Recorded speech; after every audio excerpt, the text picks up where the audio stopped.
Welcome back. Hyderabad ఒక్కటే కాదు, ఈ రిచెస్ట్ సిటీల జాబితాలోకి మరో తెలుగు నగరం కూడా చోటు దక్కించుకోబోతోందంటూ న్యూ వరల్డ్ వెల్త్ నివేదిక చెప్పుకొచ్చింది. ఎప్పట్లాగే ఈ జాబితాలో టాప్ ప్లేస్ లో ముంబై, ఢిల్లీలు నిలిచిన ఆ తరువాతి స్థానాల్లో దక్షిణాది నగరాలు చోటు దక్కించుకోవడాన్ని అద్భుతమని చెప్పుకొచ్చింది నివేదిక. ఇంతకీ రాబోయే రోజుల్లో ఈ లిస్ట్ లో చోటు దక్కించుకోనున్న తెలుగు సిటీ ఏంటి? హైదరాబాద్ గురించి నివేదిక ఏమని చెప్పింది?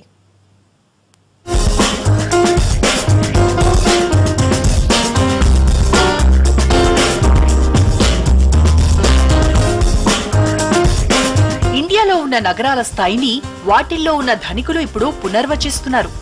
దేశంలోనే అత్యధిక సంపన్నులు ఉన్న నగరం ఏదైనా ఉందా అంటే అది ముంబై అనే సమాధానమిస్తారు. ఎప్పటిలాగే ఈ ఏడాది జాబితాలో కూడా దేశ వాణిజ్య రాజధాని ముంబై టాప్ ప్లేస్ లో నిలిచింది. మరే ఇతర నగరాలకు అందనంత ఎత్తులో అత్యధిక మంది సంపన్నులతో శిఖరాగ్రాన నిలిచింది ముంబై. ఏకంగా 46,000 మంది మిలియనీర్లు, 28 మంది బిలియనీర్లతో అత్యంత ధనికులున్న నగరంగా తులతూగుతోంది ముంబై.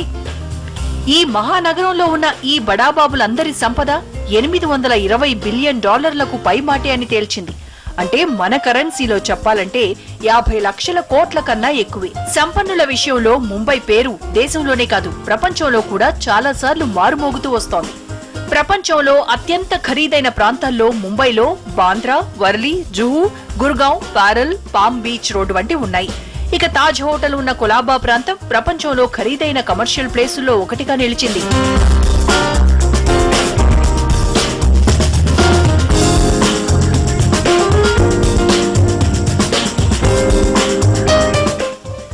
ముంబై తర్వాత స్థానంలో దేశ రాజధాని ఢిల్లీ సగర్వంగా నిలిచింది. 23,000 మంది మిలియనీర్లు, 18 మంది బిలియనీర్లతో ఢిల్లీ రెండో స్థానాన్ని దక్కించుకుంది. దేశ రాజధానిగా ఢిల్లీలో పెద్దగా పరిశ్రమలు కేంద్రీకృతం కాకపోయినా గడిచిన 30 ఏళ్లలో సంపద చాలా వృద్ధి చెందుతూ వచ్చింది. ఢిల్లీ చుట్టుపక్కల నగరం విస్తరిస్తున్న కొద్దీ అక్కడ సంపద కూడా విస్తరిస్తూ వచ్చిందని న్యూ వరల్డ్ వెల్త్ నివేదిక చెప్పుకొచ్చింది. ఢిల్లీలో వెస్టర్న్ గ్రీన్స్, దేరా మండి, గ్రేటర్ కైలాష్, లూటన్స్ ప్రాంతాలు ఖరీదైన ప్రాంతాలని పేర్కొంది.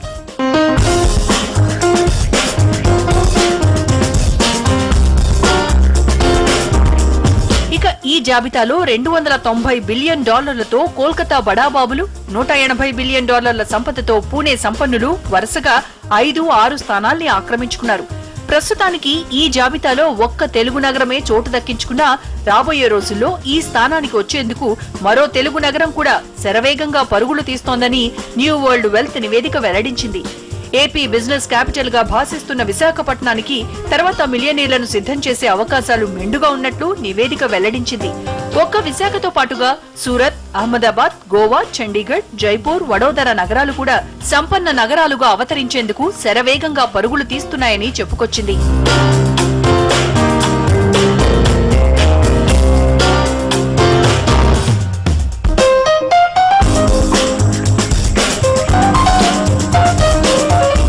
ఈ జాబితాలో హైదరాబాద్ 4వ స్థానం దక్కించుకోవడం వెనుక శతాబ్దాల ప్రయాణం ఉంది, దశాబ్దాల కృషి ఉంది. మిగిలిన నగరాలతో పోలిస్తే గడిచిన 3 దశాబ్దాల్లో హైదరాబాద్ రెట్టింపు వేగంతో అభివృద్ధి చెందింది. మిగిలిన దేశీయ మెట్రోపాలిటన్ నగరాలకు దీటుగా అన్ని రంగాల్లోనూ తనదైన శైలిలో దూసుకుపోయింది. IT, ITES, pharma, real estate వంటి రంగాల్లో దూసుకుపోయింది. ప్రపంచ ఐటీ ఇండస్ట్రీని శాసిస్తున్న మైక్రోసాఫ్ట్ తన డెవలప్మెంట్ సెంటర్ ఆసియా మొత్తం మీద ఒక్క హైదరాబాద్ లోనే పెట్టిందంటే ఈ నగరానికి ఉన్న స్టామినా అర్థమవుతోంది.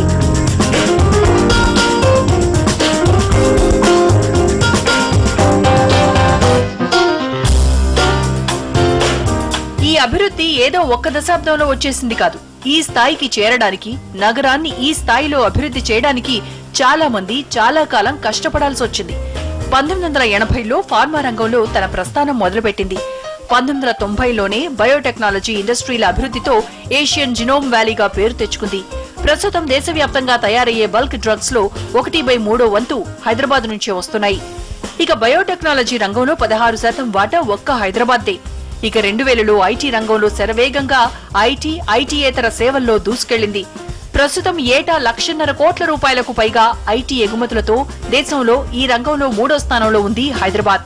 మొత్తంగా చెప్పాలంటే ఇండియన్ జీడీపీకి చేయూతనిస్తున్న నగరాల్లో వరుసగా 5వ స్థానంలో నిలిచింది మన హైదరాబాద్.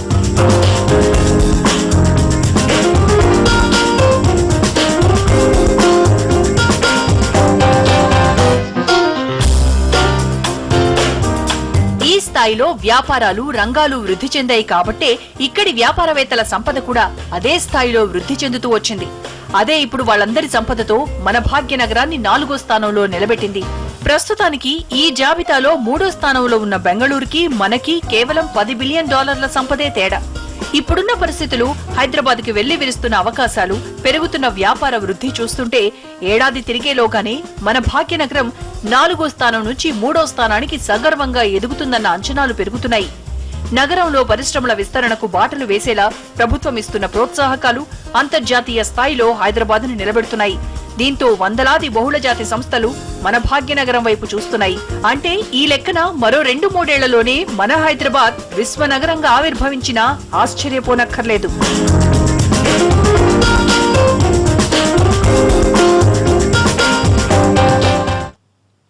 హైదరాబాద్ అంటే ఎందుకింత క్రేజ్? హైదరాబాద్ ఇంత రిచెస్ట్ సిటీగా మార్చిందెవరు? బ్రేక్ తర్వాత చూద్దాం.